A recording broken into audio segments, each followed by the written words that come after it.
Addams, designer, author, trainer, and founder of Image to Interior, the Design Through Style Strategy company, and I'm here with Heddy, the retail extraordinaire merchandiser specialist.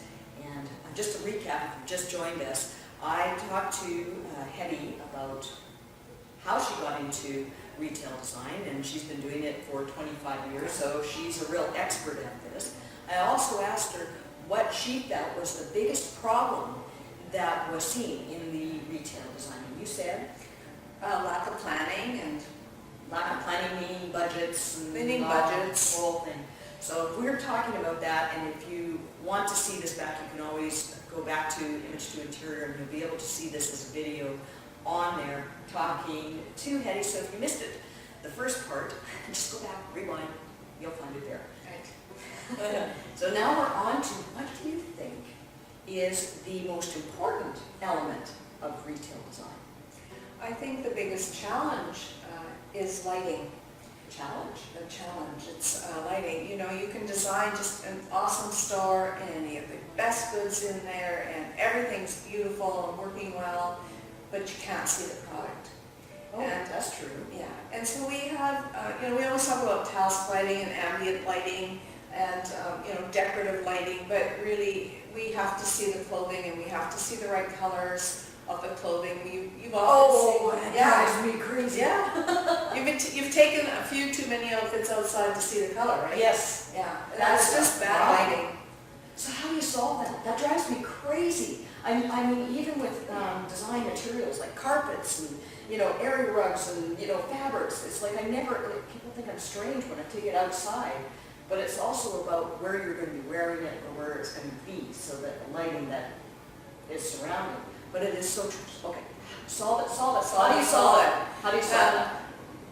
I struggle with it, I have to say, and so lighting companies hear us. Yes, we hear us. Yeah. Last night I was at a lighting seminar, and we mostly talked about new products, but we also talked an awful lot about LED lighting.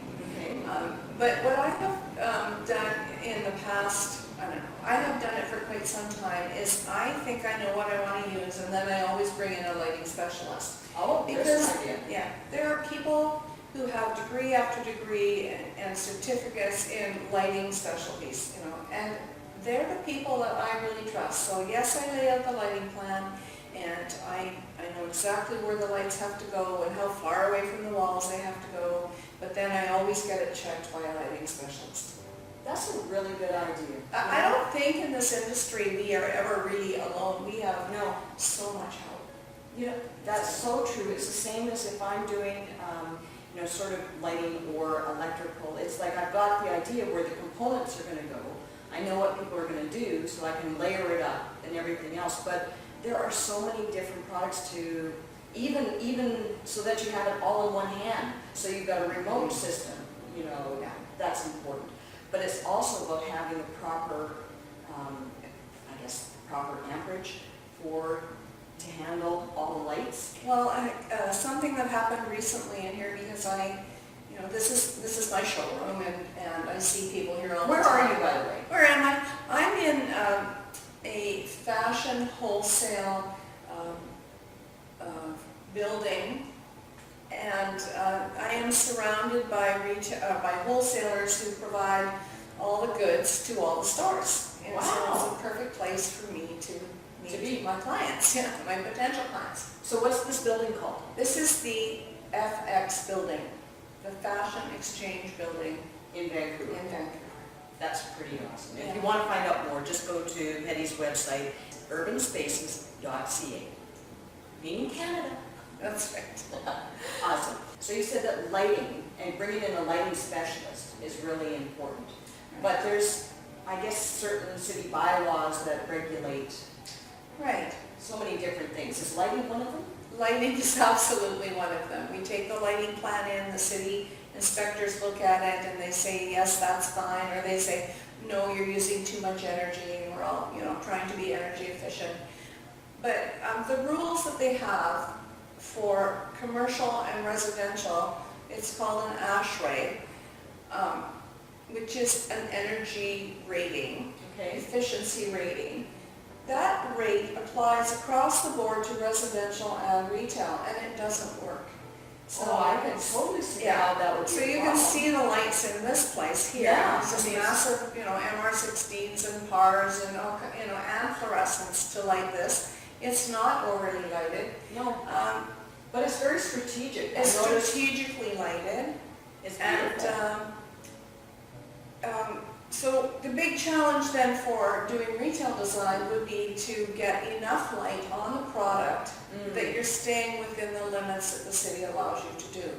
It's really not different in any other city.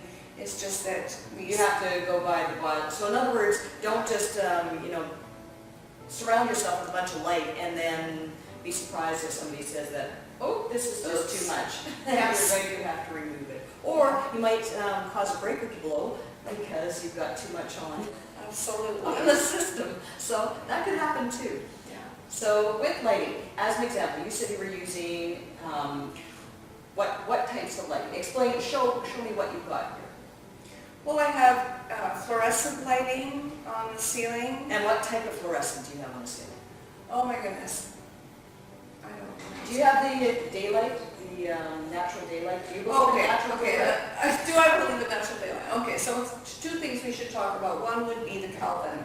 Okay. So Kelvin. Kelvin is a light temperature. So if we go from warm to blue colors, warmer to cooler colors, there will be a rating in that range of the warm to cool, and it's called a Kelvin. And in a residential area, you probably want that Kelvin around 2800. It's a warmer light, you look really nice in it, etc. And What do we have like here? this, Sarah. What do we have And here? here we have about 3,500 to 5,000 Kelvin. So in other words, the mannequins are better than me? No, definitely no one looks better than you. Right answer? Right answer. I meant as a human person, so when you're dealing with the higher Kelvin. So what A is higher Kelvin is bluer light. Of course. All right, Heddy. So I've got my location. I know what it is I want to do. I've got my business plan. I've got my budget in place. I plan for some contingencies because those kind of always come up, I know. Would you agree? Absolutely. Okay. Kind of thought so. I kind of tell my clients, put it aside. If you don't use it, take a vacation. Because Exactly. right? I think they should be putting aside 10 to 20%. I agree. That's Yeah. what I recommend as well. Yeah. So, but if I wanted to hire you, now I've got all this space and I got all these ideas, but I don't know how to put it all together. Right. I would like to hire you. What do you charge? How do you help your clients? Yeah. I work with a package program, and it's going, it's on my website. I work with a 3, 10, and 20-hour package, and that allows people to decide how much of me they want, actually. I don't know. What do you think? How much would you like? Okay, if I wanted to hire you, This is an for option. 3 Yeah. hours. What do I Well, get for this? sometimes people aren't really sure if they're going to be able to work with you. Yes. And it is a win-win, we really have to work well together. So sometimes they just want me to come out to the store and have a look at it. And so I said, well, let's just do a 3-hour package. I'll spend an hour and a half or so at your store, then I come back to my office and I write it up and I send it back to you. And then the obligation's over. And if you really like what I've said and you want to do more, then we can do a 10-hour package, for, let's redo my space plan, or let's, what do you think of our hanger program or our mannequins, or, it could be a variety of things, but they fit into that 10-hour package. And then again, they get the information back to them by an email, Yeah. and we can talk about it, and pictures are taken every single time I'm on a job site. Or they say, you know what, I really want you to redesign my store or do a new build. And so then they would sign up for a 20-hour package. They get a record of how much time I'm spending and where I'm spending it. And then, a new build or a major renovation is going to take many of those 20-hour packages. But the client is only obligated for the first 20, and then they can sign up for the next 20, and it's a process. And it wouldn't be unusual for a retail store to take, 5 or 6 packages. Yeah, I It would say depends. that that's pretty Yeah. much the same way in the residential, Yeah. it's gonna be the same.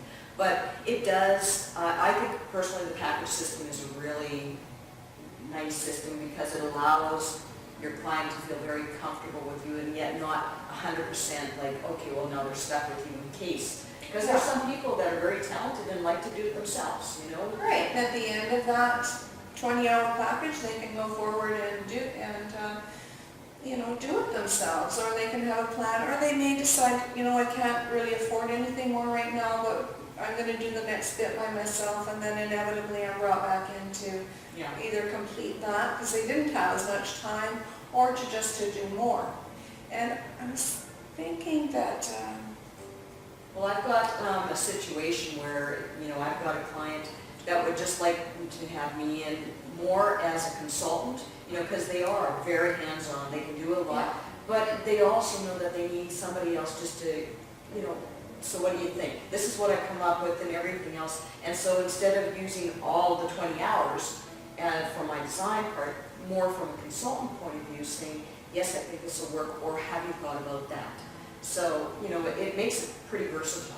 yes, I think it's a great way to, do my business.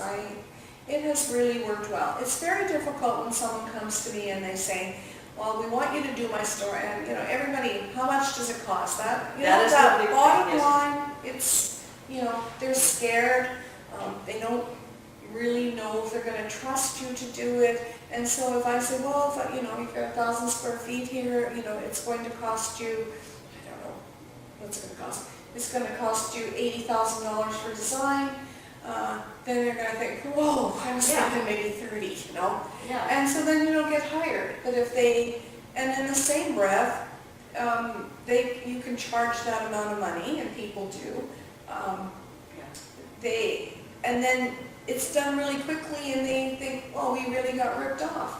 Yeah. So I don't want to work like that. I really want to be credible, and having been in the industry for 25 years, I'd say she's credible.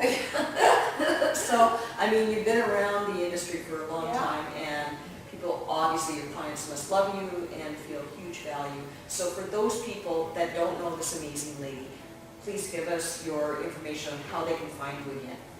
Well, you can find me at Heddy at urbanspaces.ca. You can find me on my website at urbanspaces.ca. You can call me. And what's your phone And number? my phone number is 604-682-8584.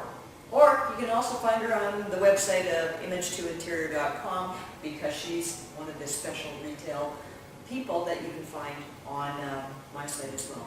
Amazingly, thank you. Oh, you're very welcome. So much, Heddy. It's been such a pleasure, and I've learned some things really interesting that I did not know before. Oh, that's great. Thank you. Thank you. And thank you.